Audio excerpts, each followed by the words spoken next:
GLP-1 drugs getting a lot of attention for their role that they're playing in treating diabetes and obesity. This is Dr. Jerry Brown. I'm going to bring him in a second. But while these medications are becoming more common, there's still some confusion about kind of how they work and who they're really for.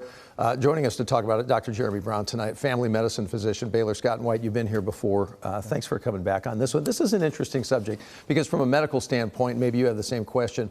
Can you tell us what makes GLP-1 medications any different from other diabetes drugs, obviously for weight management, versus like drugs of the past? Yeah. So what's with this miracle drug that everybody thinks it is? Yes. Well, first off, Doug, thanks for having me again. Happy to be here. So GLP-1 receptor agonists. The GLP stands for glucagon-like peptide.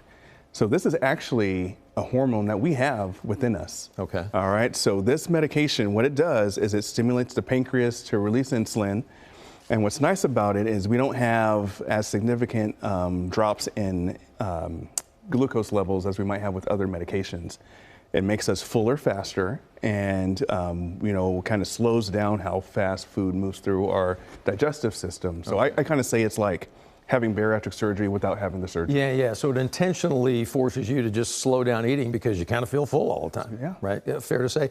What does the public kind of in general misunderstand most about these medications and the work that they're intended for? So a lot of people look at these medications as a quick fix. You know, they want to get on something, they have an event coming up, and I need to drop, 20 pounds really quickly or something along those lines. So what happens is people come in and then they get on the medication and then they realize that they have to put more work into it.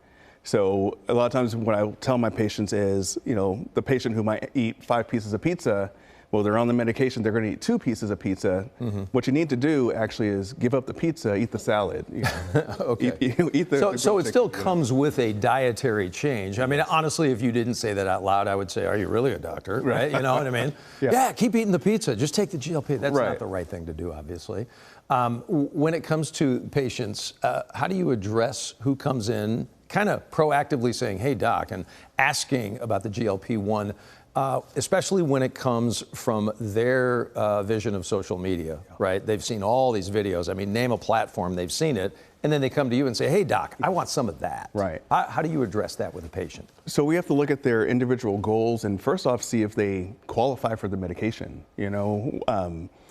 They have other comorbidities, like, do they have high blood pressure, high cholesterol, things of that nature. So there's a baseline you need to qualify for the medication. Oh, absolutely. Okay. Yes. What anything beyond what you just mentioned? Morbidity? So typically with body mass index, if someone has a certain level of a body mass index, that can get them approved if their insurance will cover it. Okay. Now, if you have maybe a lower body mass index, but you happen to have high blood pressure, cholesterol issues, other, conditions that, are comorbid, then insurance might approve that for. Okay, we only got about 15 seconds left, but do you envision and anticipate GLP-1s becoming a standard kind of for the long term, or do you see other new alternatives that we don't see yet kind of taking the lead down the road? They're not going anywhere. Okay. So this is going to be, this is already somewhat of a foundation that's been established, and they're definitely the backbone of other treatments that are to come down the road. Yeah.